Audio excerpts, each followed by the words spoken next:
Friends, तो अभी तो अपन लोग ये 12th का हम लोग स्टार्ट कर रहे हैं। इसमें अपना थोड़ा बोर्ड का इम्पोर्टेंट जो कॉन्सेप्ट्स है और ये प्रॉब्लम्स है उसका रिवीजन वगैरह करेंगे, चैप्टर वाइज करेंगे। और एक अलग से जेई के लिए अपन पीवाईक्यू सीरीज भी स्टार्ट करने वाले हैं, ठीक है ना। और उसमें जेई का पीवाईक्यू सीरीज भी स्टार्ट होगा, नीट का भी पीवाईक्यू सीरीज स्टार्ट होगा। लेकिन अभी अब थोड़ा सा हम लोग 12th का भी जरा फास्ट रिवीजन कर लेते हैं। और जो अपना कि आप एक सैम्पल पेपर वगैरह जो होगा वो लिख पाएँ, फुल सैम्पल पेपर, तो फिर आपको एक बोर्ड का भी प्रैक्टिस हो जाएगा, राइट। जैसे अभी हम लोग इलेक्ट्रोस्टैटिक्स में कुछ इम्पोर्टेंट कॉन्सेप्ट्स और ये आपका प्रॉब्लम्स वगैरह देखते हैं। जैसे आपका ये एक आता है इसमें चार्ज का प्रॉपर्टी में, चार्ज का कितना 3 तरह का माने मेजर प्रॉपर्टी है आपका। Charge is quantize, charge is conserved and charge is additive. मतलब एडिटिव का मतलब कि चार्ज का जो एडिशन होता है वो सिंपल एल्जेब्रिक रूल से होता है। चार्ज स्केलर क्वांटिटी है, तो ये चार्ज इज क्वांटाइज जो होता है मतलब कोई भी बॉडी पर जो चार्ज होता है वो it is express as Q is equal to plus minus N E, ठीक है। और एन का वैल्यू 1 2 3, ठीक है ना। मतलब ये आपको ध्यान देना है, अगर मैग्नीट्यूड वाइज देखें तो n is equal to q by ई।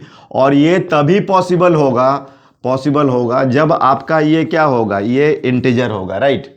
तो इसमें तुम अब क्या करने वाले, जैसे कि मान लो कि Q is equal to 2 into 10 to the power minus 19 coulomb, ये 2 into 10 to the power minus 18 coulomb, Q is equal to 2 into 10 to the power minus 17 coulomb. अब इसमें से पॉसिबल चार्ज कौन है, ठीक है। पॉसिबल चार्ज तो आप देखना है कि उसमें ये तो मैंने ऐसे ले लिया। अब ये जो होगा n is equal to q by e हो गया, तो q अपना 2 into 10 to the power minus 19 और 1.6 इन 10 टू पावर माइनस, तो ये कैंसल, तो 20/16, तो 4 से ये 5 और ये 4, तो ये 1.25, ये तो फ्रैक्शन हो गया, ये पॉसिबल नहीं है। ये चेक करो 2 into 10 to the power minus 17, 1.6 10 to the power minus 19, तो ये तुम्हारा ऊपर जाएगा तो 2 इंटू 10 का पावर 2 और बाई 1.6, या इधर ले तो 2000/16, तो ये तुम्हें इसका कैंसल 4 से 4, ये 500, तो ये पूरा 125, तो n इज इक्वल टू 125, तो ये तुम्हारा क्या हो गया, पॉसिबल हो गया, राइट। तो थोड़ा ऐसे इंपॉर्टेंट कॉन्सेप्ट, इंपॉर्टेंट क्वेश्चंस वगैरह करते जा रहे हैं, एक फास्ट रिवीजन करके, और पूरा फिजिक्स को थोड़ा कंप्लीट करने का ट्राई करेंगे, ठीक है। तो चैप्टर वाइज करते जाएंगे। अब ये कितना 10 डेज या कुछ ऐसा लगेगा, मुझे लग रहा है कि इसको पूरा 12th को कंप्लीट करने में। तो फिर अपना आप सैम्पल पेपर वगैरह बीच में लिखना चालू करोगे, ठीक है ना। अब ये कूलम्स लॉ का स्केलर फॉर्म तो तुम्हें पता है, Fe 1/4 pi epsilon naught Q1 Q2 upon R², ठीक है। इसका ना वेक्टर फॉर्म भी तुमको पूछ सकता है, बोर्ड वगैरह में वेक्टर फॉर्म भी होता है, ठीक है। तो इसमें वेक्टर फॉर्म में मतलब वेक्टर के फॉर्म में लिखना होगा, तो इसको वेक्टर फॉर्म में ऐसा कर लो, ये मान लो ये तुम्हारा Q1 है, ये Q2 है, ये वेक्टर R1 है, ये वेक्टर R2 है। तो ये देखना, ये F21 वेक्टर और ये हो गया तुम्हारा F12, ठीक है। तो ये जो वेक्टर हो गया R2 माइनस 1, ये ट्राइंगल लॉ से, तो F21 जो हो गया is equal to 1/4 pi epsilon not plus minus Q1।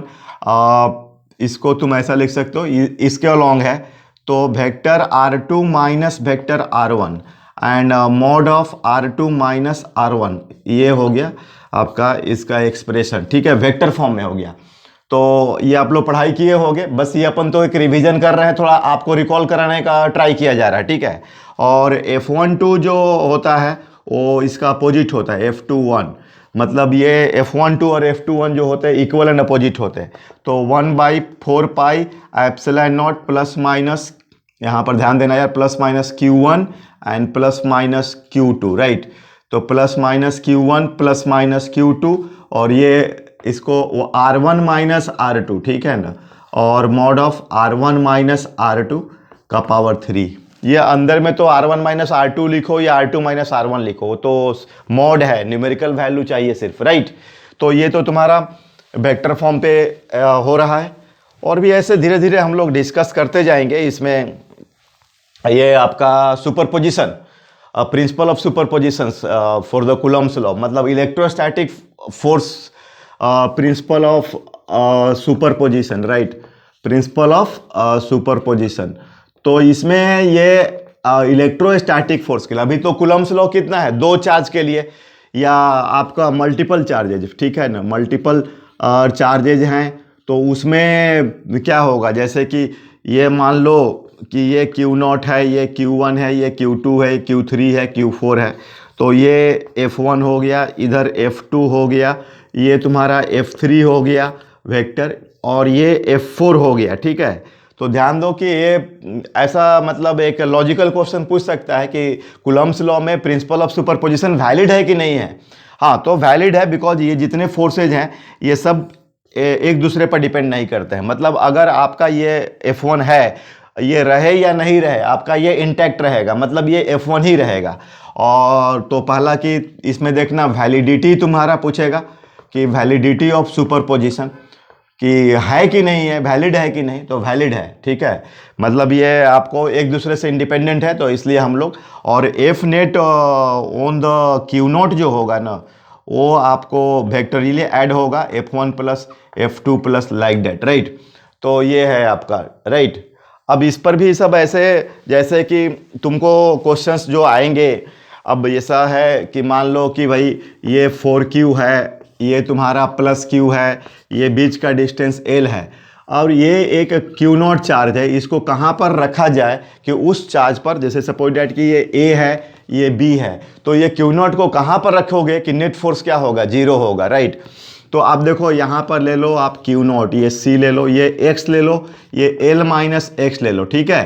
तो अब ये देखो तुम इसको छुपा दो, इसके चलते इसको, इस पर तुम्हारा ये टारगेट है, इसके चलते इधर फोर्स होगा 1/4 pi epsilon not Q0 Q L minus X का होल स्क्वायर, ठीक है। फिर इसको छुपा दो, इसके चलते देखो तो ये वाला force 1/4 pi epsilon not Q0 4Q, ठीक है, और ये तुम्हारा डिस्टेंस X स्क्वायर। तो ये हो गया तुम्हारा इक्वल एंड अपोजिट। तो देख लो 1/4 pi epsilon not Q0 Q L minus X square is equal to 1/4 pi epsilon not Q0 4Q X square. तो ये देखना गया, इसमें Q0 गया, ये Q गया, तो 1/L माइनस X का whole square is equal to 2 times X का होल स्क्वायर, ठीक है।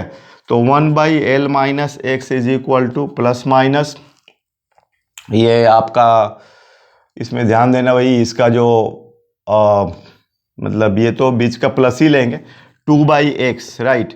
तो ये कितना हो गया, X 2L माइनस 2X, तो 3X is equal to 2L, तो X is equal to 12/3, right. तो ये अपना इसमें सुपरपोजिशन पर ये प्रॉब्लम्स, ऐसे प्रॉब्लम्स आएंगे बोर्ड में, ठीक है। उसके बाद तुमको क्या बोलते हैं, इलेक्ट्रिक फील्ड वगैरह भी डिस्कस करना होगा, इलेक्ट्रिक फील्ड और इलेक्ट्रिक लाइंस ऑफ फोर्स, ठीक है ना।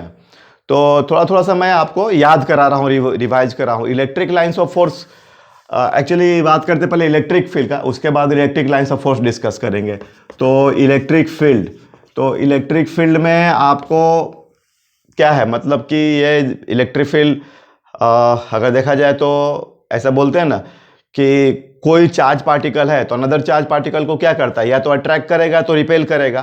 तो एक उसका सर्टेन स्पेस होता है, it is the space around a charge particle in which Columbian force exist, जहां तक इलेक्ट्रोस्टैटिक फोर्स एग्जिस्ट करता है।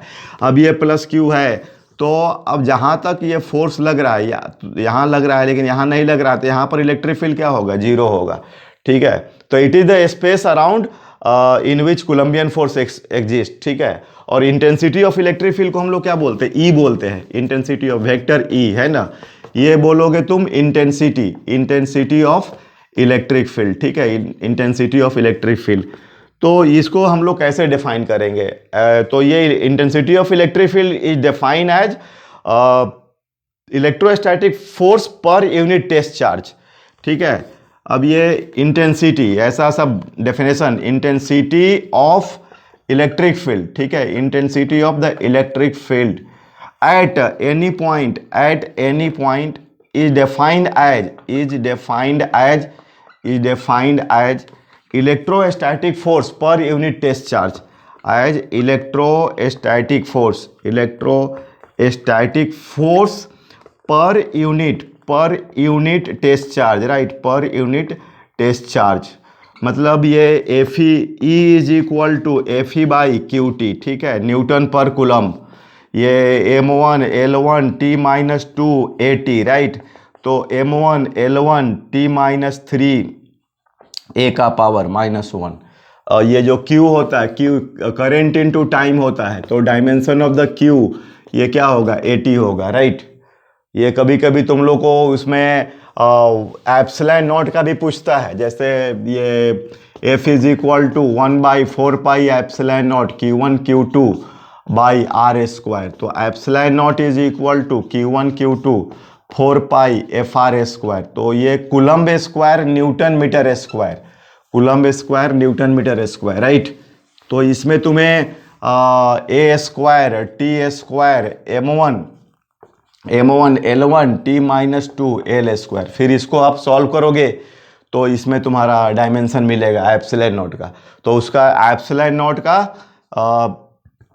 सॉरी ये तुम्हारा क्या बोलते हैं, SI यूनिट और इसका डायमेंशन, ये डायमेंशन पूछने वाला है ना। चलो, तो अब ये तुम इसमें क्या बोलते हैं, कूलम, ये इलेक्ट्रिक फील्ड का बताओ। इलेक्ट्रिक फील्ड का क्या हुआ है, F E is equal to F E by Q T, where F E is equal to 1/4 pi epsilon not Q T by are square. Q क्या हुआ, सोर्स चार्ज हुआ, right, ये सोर्स चार्ज हुआ, और क्यू टी जो हुआ तुम्हारा test charge हुआ, ठीक है। तो अब देखो E is equal to 1/4 pi epsilon not Q T by are square into Q T, तो क्यू टी गया, तो E is equal to 1/4 pi epsilon not Q by are square. तो ये क्या हुआ, this is the electrostatic field due to point source charge at distance r, ठीक है। This is electrostatic field due to point source charge, right, point source charge at distance r, okay. तो ये हो गया तुम्हारा क्या बोलते हैं, electric field due to point charge. मान लो Q है, ये L है, तो यहाँ इलेक्ट्रिक फील्ड राइट डायरेक्शन में होगा, चार्ज पॉजिटिव है, और मॉड ऑफ E जो होगा 1/4 pi epsilon not Q by L square होगा, राइट। और देखें जितना दूर जाओगे इलेक्ट्रिक फील्ड क्या हो रहा है, घट रहा है। मतलब ये तुम्हारा इलेक्ट्रिक फील्ड, ये न्यूटन पर कूलम, और ये L इस तरीके से आने वाला है, ठीक है। तो ये तुम्हारा ये बोर्ड में ये सब इंपॉर्टेंट क्वेश्चंस हैं, ग्राफिकल क्वेश्चंस। मतलब अगर आप कॉन्सेप्चुअली, मतलब आपको सब चीज़ थोड़ा याद टाइप का होना चाहिए, ठीक है ना। तो ये हो गया, और अगर -Q है और ये L डिस्टेंस है तो इलेक्ट्रिक फील्ड, ठीक है, नेगेटिव चार्ज के लिए क्या होगा, टुवर्ड्स द रेडियली इनवर्ड, ये रेडियली, ठीक है, रेडियली इनवर्ड होगा, ठीक है। और ये रेडियली आउटवर्ड, ये होगा radially outward, right, radially outward होगा, है ना। और ये भी देखना, इलेक्ट्रोस्टैटिक फील्ड भी आपका वहाँ भी प्रिंसिपल ऑफ सुपरपोजिशन वैलिड है, मतलब मल्टीपल चार्जेस के लिए, ठीक है। मतलब अगर एक साथ 4-5 चार्ज हो और किसी पॉइंट पर इलेक्ट्रोस्टैटिक फील्ड जो डेवलप होता है वो सब सारा इंडिविजुअल इलेक्ट्रिक फील्ड एक दूसरे से इंडिपेंडेंट होता है। तो that's why principal of superposition is the valid in the case of electric field also, right. और जो ई नेट होगा वो तुम्हारा vector E1 plus vector E2 plus vector E3 like that, right. तो ये होता है। तो इस तरीके से ये सब तुम्हें माइंड में लेना है डियर स्टूडेंट्स। जैसे E is equal to F E by Q t, right, और f E is equal to q t into e. मतलब E तो है इलेक्ट्रिक फील्ड है, ठीक है, एक तरह का चार्ज का क्या इफेक्ट है।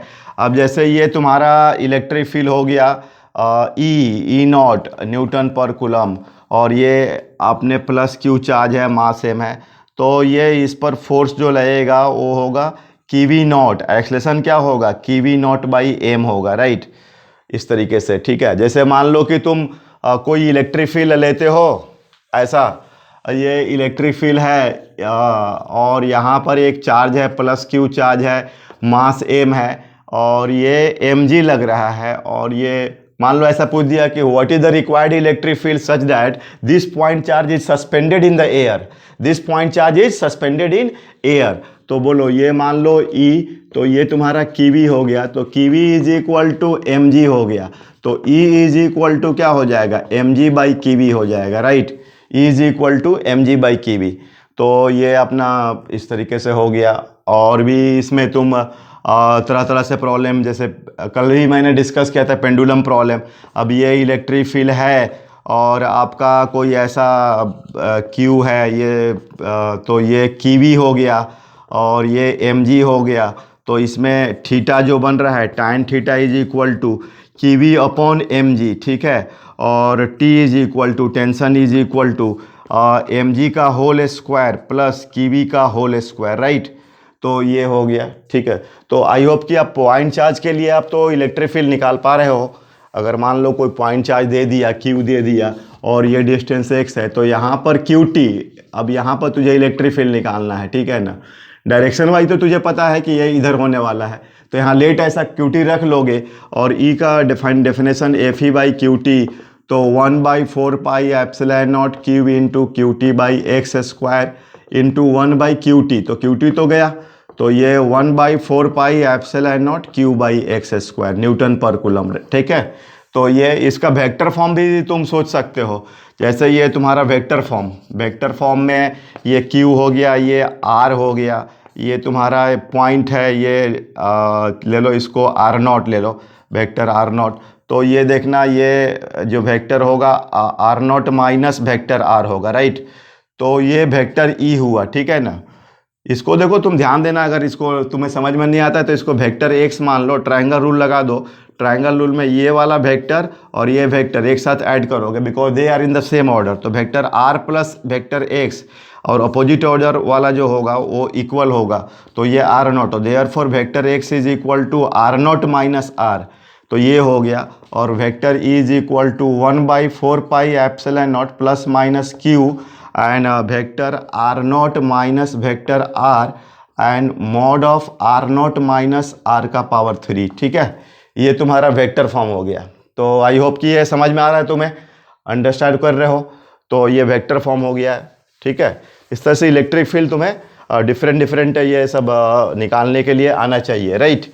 ये सब डेरिवेशंस वगैरह, जैसे electric field due to dipole, ये भी आना चाहिए आपका, electric field due to dipole. फिर गॉस लॉ के हेल्प से सब डेरिवेशंस वगैरह आना चाहिए, गॉस लॉ पर जो प्रॉब्लम्स आना चाहिए, ठीक है। तो ये हो गया।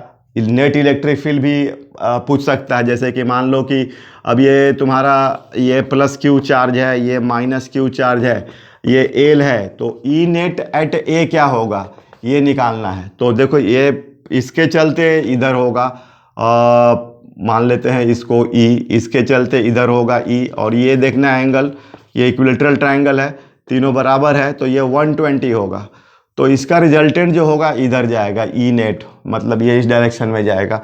तो E net is equal to under root E square plus E square plus 2E square and cos 120 degree, right. तो ये तुम्हारा 2E स्क्वायर प्लस ध्यान देना भाई 2E square minus half, right. तो ये फाइनली E हो गया, तो 1/4 pi epsilon not Q by L square Newton पर कूलम, राइट।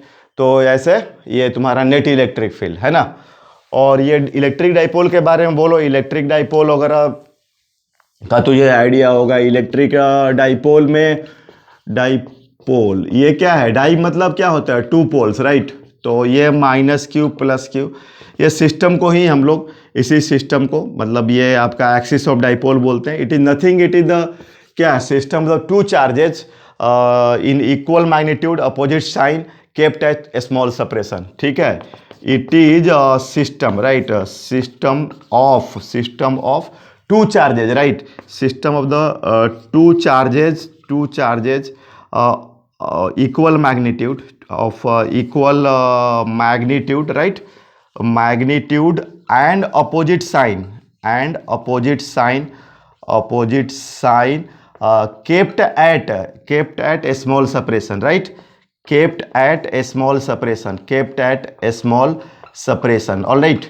तो ये है, और इसमें एक डिफाइन होता है vector P, that is called electric dipole moment, right. Vector P को क्या बोलोगे? Electric dipole moment, electric dipole moment, electric dipole moment, ठीक है। क्या बोलोगे? Electric dipole moment. ये जो होता है आपको vector P is equal to, मान लो ये बीच का डिस्टेंस QL, QL, और इसका जो डायरेक्शन होता है negative charge to positive charge, ये जो होता है negative charge to positive charge होता है, negative charge to positive charge.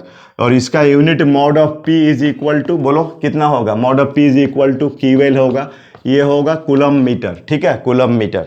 और ये सब डाइपोल का जब ये dipole inside the external electric field, ये भी तुम्हारा कॉन्सेप्ट है इसमें, डाइपोल इनसाइड इलेक्ट्रिक, क्या बोलते हैं उसको? External electric field.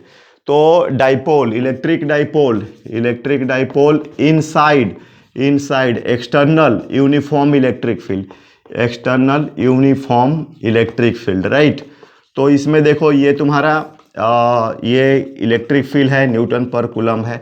तुमने कोई इस पर डाइपोल रख दिया, this is the -q + q, और ये वेक्टर p है, दिख रहा है तुझे? तो ये vector p is equal to QL, ठीक है ना।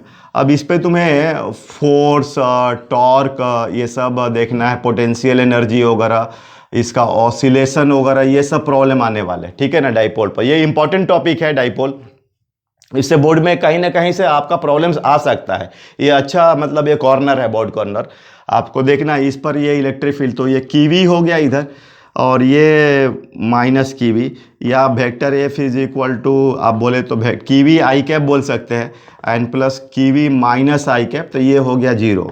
ये मतलब थीटा से इंडिपेंडेंट है, कुछ भी थीटा रहे आपका, ये 0 degree, 90 degree, 180 degree, 30 degree, theta what ever, theta क्या होगा? वॉट एवर, कुछ भी हो आपका, बस ये अगर यूनिफॉर्म देखना, ध्यान देना, ये यूनिफॉर्म फील्ड है, ठीक है, यूनिफॉर्म फील्ड है। तो यूनिफॉर्म फील्ड में आपका फोर्स 0 है, मतलब dipole does not accelerate in uniform electric field, right. Dipole does not, okay, dipole does not accelerate in uniform electric field, okay. तो ये आपको इस तरह से हम लोग बात कर रहे हैं इसमें। हाँ, टॉर्क लगेगा आपका, क्योंकि ये कपल घूम जाएगा। टॉर्क देखे तो वन ऑफ द फोर्स, ये कपल है, इक्वल एंड अपोजिट फोर्सेज, और ये मान लो L है, तो ये दूरी परपेंडिकुलर डिस्टेंस जो होगा L sin थीटा होगा। तो टॉर्क अगर देखे तो क्या हो जाएगा? वन ऑफ द फोर्स, क्या हो जाएगा बोलो?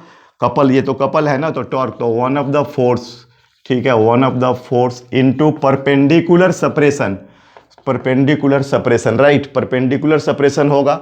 तो इसमें देखना वन ऑफ द फोर्स कितना हो जाएगा बोलो? QV L sin थीटा, तो ये Q into L E sin theta, तो दिस इज द टाउ, अगर इसको वेक्टर फॉर्म में लिखे, या magnitude P E sin theta, right, and ये torque is equal to vector P cross E। हाँ, तो ये ध्यान देना, ये थीटा डिपेंडेंट है। क्या है बच्चों? Theta dependent, right. ये तुम्हारा थीटा डिपेंडेंट है, मतलब अगर तुम्हारा थीटा अगर 0 हुआ, अगर vector P parallel to E रहा, तो थीटा 0 हुआ, टॉर्क 0 हुआ। और बताओ टॉर्क मैक्सिमम कब होगा? Torque equal to torque maximum जब वेक्टर P जो होगा परपेंडिकुलर टू E होगा, तो टॉर्क का वैल्यू क्या होगा? मैक्सिमम होगा, और ये तुम्हारा P होगा, राइट। तो इस तरीके से हम लोग इसमें सब डिस्कस करते हैं डाइपोल के बारे में। और ये आपका, ये डाइपोल के चलते जो इलेक्ट्रिक फील्ड होता है एक्सियल पॉइंट पर, इक्वेटोरियल पॉइंट पर और जनरल पॉइंट पर, वो भी इम्पॉर्टेंट है।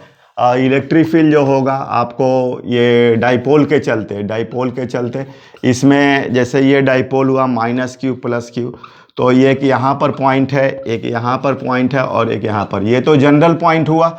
और ये E एक्सियल बोलते हैं, और ये E इक्वेटोरियल बोलते हैं। और मुझे लग रहा है तुमको जैसे शॉर्ट डाइपोल का, अगर आपका L इज वेरी, जैसे ये तो डिस्टेंस R हुआ, डाइपोल ये हुआ, और ये QL हुआ, तो अगर L is very very small with respect to R है, तो हम लोग डाइपोल को शॉर्ट डाइपोल बोलते हैं, शॉर्ट डाइपोल। तो आई होप कि इसमें डायरेक्शन, अगर यहाँ पर ये डाइपोल के चलते, तो ये वेक्टर E एक्सियल, तो रिजल्ट याद रखना यार तुम लोग, इसमें ध्यान देना। ये देखा तेरा इधर जा रहा है इलेक्ट्रिक फील्ड इसका इधर, तो ये ई इक्विटोरियल, तो याद है क्या ई इक्विटोरियल का डायरेक्शन क्या बोलेंगे, ये anti parallel to the dipole होता है। डाइपोल इधर जा रहा है वेक्टर पी, तो ये anti parallel to vector P होगा। और ये ई इक्विटोरियल का जो मोड होगा वो के पी बाई आर क्यू। हाँ, लेकिन if R is very very large with respect to L, ये रिजल्ट भी याद रखना है। और ये जितने भी रिजल्ट्स होते हैं आपको जेईई वगैरह में या जो न्यूमेरिकल्स आने वाले हैं, हाँ कभी आपको अगर जनरल मतलब अगर आर आपका नॉर्मल है, एल के कंपेरेबल है, तो उसको फिर निकालना पड़ेगा। और ई जो एक्सियल होगा वो तुम्हारा K2P by R Q, K2P by R Q. और ये वेक्टर P जिधर होता है ना उधर ही वेक्टर E होता है। तो ये सब अपना है इसमें। तो अभी हम लोग ये सब मैंने आपको थोड़ा सा रिवाइज करा दिया, आप इसको पढ़िए, ठीक है। अगला जो टॉपिक होगा उसमें हम लोग गॉस लॉ पर फोकस करेंगे और डेरिवेशंस वगैरह में अच्छे अच्छे डेरिवेशंस और थोड़ा प्रॉब्लम्स वगैरह देखेंगे, ठीक है। Okay, thank you.